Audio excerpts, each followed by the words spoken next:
Good morning. For today's video, maglagay tayo ng volt indicator sa ating battery pack na ginagamit. Gamit ang ating volt indicator na mayroong amperahe, voltmeter at saka ammeter. So guys, panoorin nyo ito kung paano kinabit. Ang gagamitin kasi nating volt indicator natin yun guys ay mayroong amperahe, no, na mayroon itong 5 wires. So medyo nakakalito ito kung ihalin tulad natin sa ibang ordinaryong voltage indicator na kinakabit sa ating mga battery. Kasi yun ay mayroon lang dalawang wire. Ito ay mayroon itong 5 wire guys. So dito sa ating battery pack ay mayroon tayong charging area, charging port, at mayroon din tayong load side, no? So isang charging at isang discharge. So dito ang charging at dito naman ang discharge. So discharge ibig sabihin load, no? Diyan tayo kumukuha ng load. So ngayon ito yung ikakabit natin guys na volt indicator na may milliamps, no, na nakalagay. So kung inyo nakikita, meron itong 5 wire. Dalawang malalaking wire na red and black at meron tatlo na red, yellow and black. So siyempre maglagay rin tayo ng switch. Ito guys, kakabit nating switch. So ayan, meron na tayong slot dito. Binutasan na natin ito at ikakabit na lang natin ito guys. So panoorin nyo na kung paano natin ikakabit ito at itatap.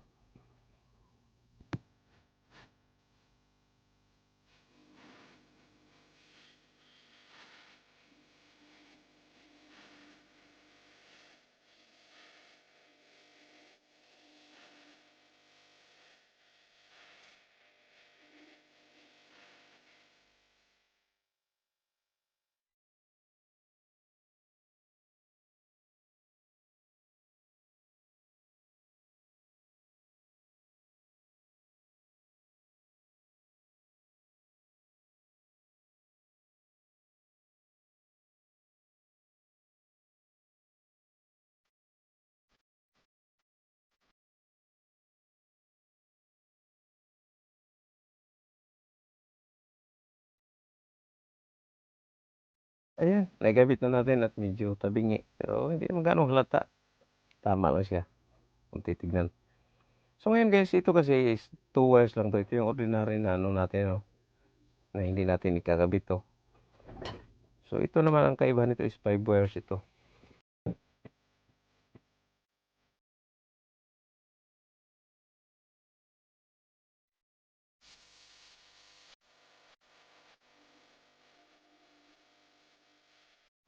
Kung inyo napapansin to guys, meron itong dalawang malalaki na red and black at merong mga maliliit na tatlo na red, yellow and black. So ito kasi guys, may dalawang klaseng kabitan ito. Merong kanya-kanya supply ito. Pero ang gagamitin natin as for now is iisang supply lang.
At sa puntong ito guys, tanggalin na natin yung ating load side na positive.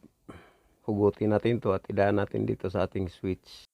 Upang sa ganun guys ay hindi magbabawas ng voltahe ang ating light indicator or voltage indicator.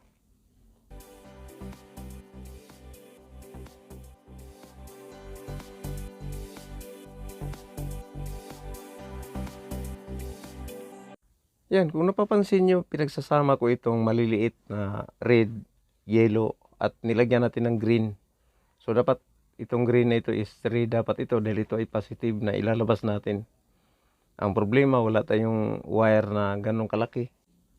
Ito kasi guys, yung return ng ating switch, no? Positive load, positive area. So, ito yung load na ilalabas natin.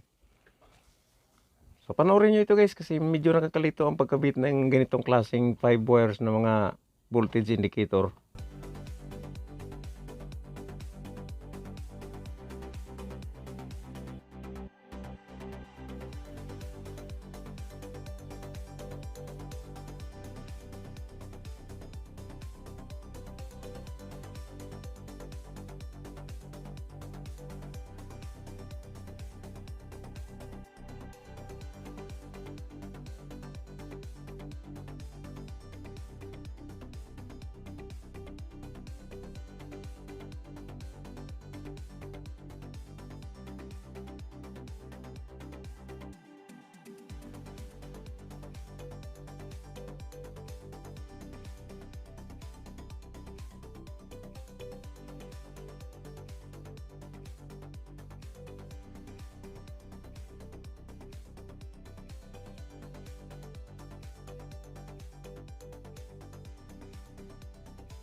At yun na guys, sinatak na rin natin yung ating negative para ikabit naman doon sa ating negative side ng ating ikakabit na indicator. At kung itatanong mo guys kung ano ang negative na ilalabas natin, so walang iba guys kundi itong pula, no?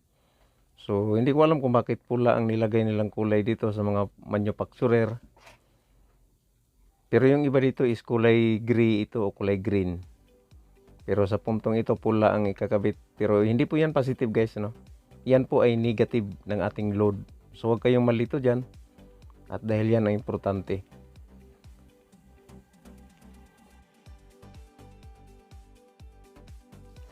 Lagyan lang natin ng double-sided tape to para hindi siya gumagalaw guys. Kasi mahirap pag gumagalaw to at tatamaan yung ating ikakabit na aparato.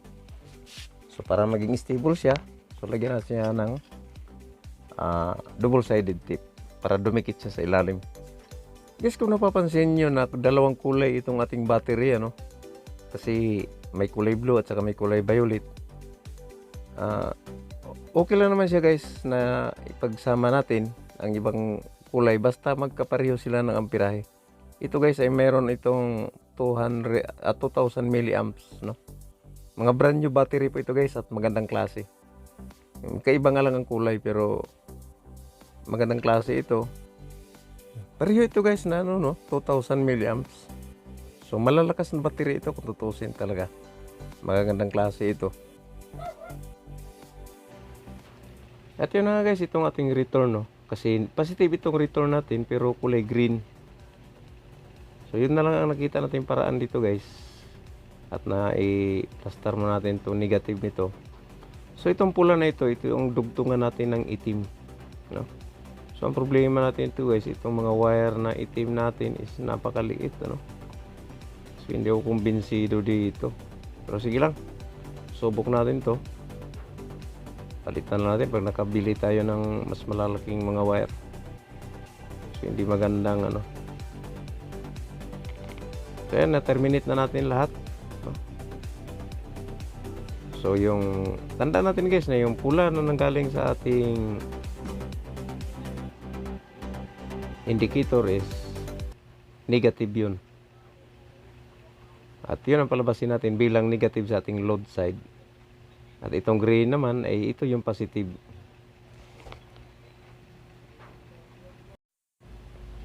Medyo asiwa tignan kasi wala sa color code pero wala tayong iba eh. Yun na lang. So, panoorin nyo lang ng mabuti ito guys. Yan guys, medyo asiwa ano. Yung negative natin kulay black na maliit, tapos yung positive natin is kulay green naman. Parang hindi maganda tignan. So mayroon akong pulang nakita dito guys na medyo malaki-laki. Palitin natin to, no? Para naman medyo ano, kasi baka mamaya iba ang gagamit, umaasa sa color code. So ang gagawin natin dito, putulin natin itong green na positive, idugtong natin itong pula. And then tanggalin natin yung itim, palitan natin ng green. So ang mangyari nito is red yung positive na nanggaling sa ating return, kung saan natin idudugtong sa green. So yan yung positive. Tapos yung kaputol naman, yung kaputol nitong green na ito yung ipapalit natin bilang itim na idudugtong naman natin doon sa pula ng ating indicator. So guys, nakakalito siya lalo, pero sundan nyo lang to, hindi naman, madali lang naman to.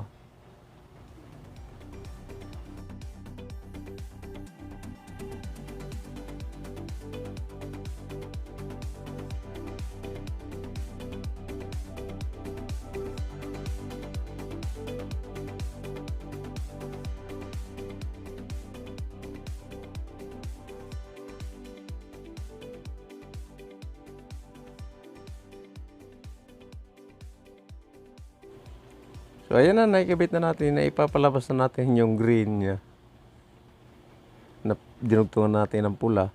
And then itong itim na ito, tanggalin na natin to. Palitan natin siya ng green. So nagkaroon tayo ng change ng kulay guys.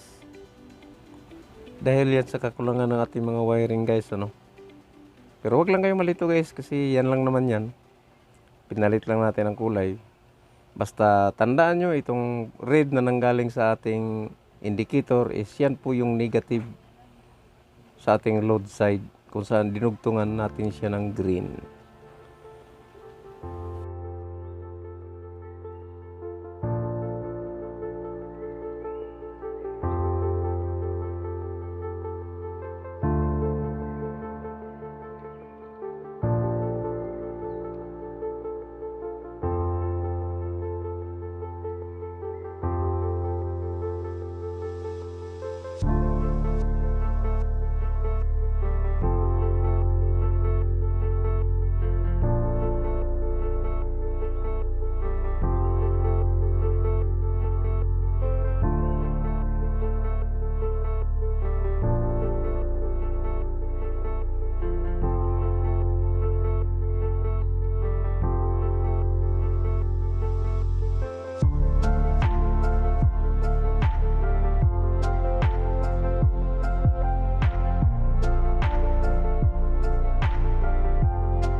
So ayan na, nakikabit na natin guys ano, sa ating connection. So ito yung charging niya kung sakaling malubat siya.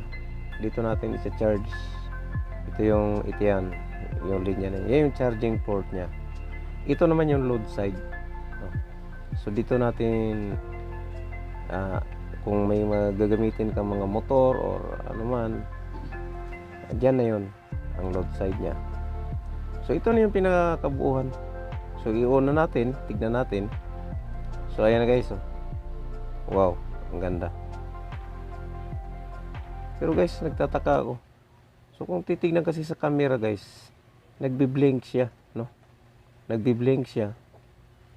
Pero sa totoo lang, wala siyang blink pagka labas ng camera. Ayan, oh. At napapansin nyo guys, 0 yung ating amps kasi wala pa tayong ginagamit na load, no? So mamaya lagyan natin ng load. Ang ating voltahe ay nasa 11.8, no? So kulang siya ng konti para maging 12 volts. Ayan guys, so nagbi-blink. Pero hindi yan nagbi-blink guys kung tingnan mo sa ano. So ito, lagyan natin siya ng load na electric fan na 12 volts. Subok na natin. Kasi ito guys ay 12 volts siya. So i-connect natin dito sa ating battery. Ngayon, tingnan natin kung gumagana yung kanyang milliamps.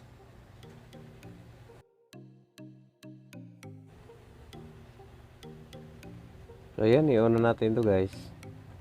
Ayan. So kung napapansin natin guys, nagre-reading na yung ating milliamps, no? Ating amperahe. Nagre-reading siya ng 76, 75, no? So ibig sabihin yun guys, itong ating ginamit na electric fan na 12 volts, meron siyang 75 milliamps or 0.75 amperes. Ayan, i-number 2 natin, tumataas, i-number 1, bumababa. So ibig sabihin nun, ang load natin na milliamps, nare-reading natin na mayroon siyang 76 milliamps or 0.76 amperes. So yun yung pagkabit niyan guys, mga ganyang klaseng ano. Panoorin nyo lang guys ang video na to kung nalilito kayo. At matutunan nyo yan kung paano. Ayan guys, so kung takpan ko ng bahagya, nawawala yung blink. Ayan o. Pag tinakpan ko siya ng bahagya na parang sinisilip natin, nawawala yung kanyang blink. Pero pag tinanggal mo yung takip, ayan, nagbi-blink na siya. So sa totoo yan, hindi talaga nagbi-blink yan guys.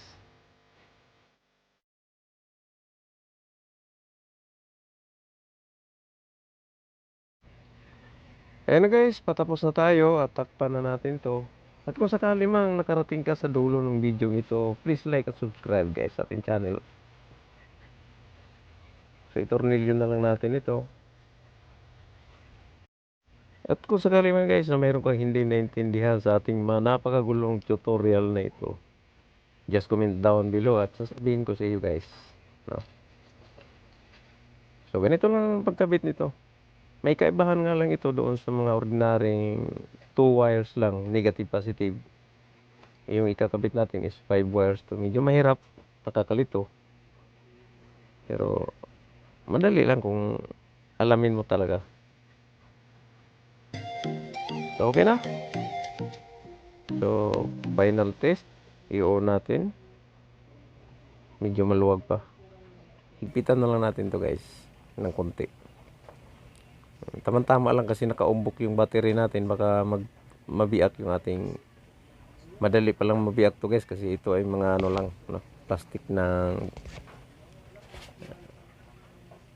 ayan guys, oh. Medyo nahiwagaan talaga ako dito kasi bakit siya nagbi-blink. Pero kung tutuusin guys, napakalinaw niya. Napakalinaw niyan at wala pong blink yan. So dahil wala namang pangalan yung ating ginawang project, lagyan na lang natin to guys ng Beams Channel TV. Ayan guys. Please like and subscribe once again. And like. Pwede nyo i-share guys. Para lumawak ang ating channel. At ayan na, buo na to. Once again guys, itong inyong lingkod, Beams Channel TV, nagsasabing magandang umaga, maulan. Bye bye, God bless, I love you.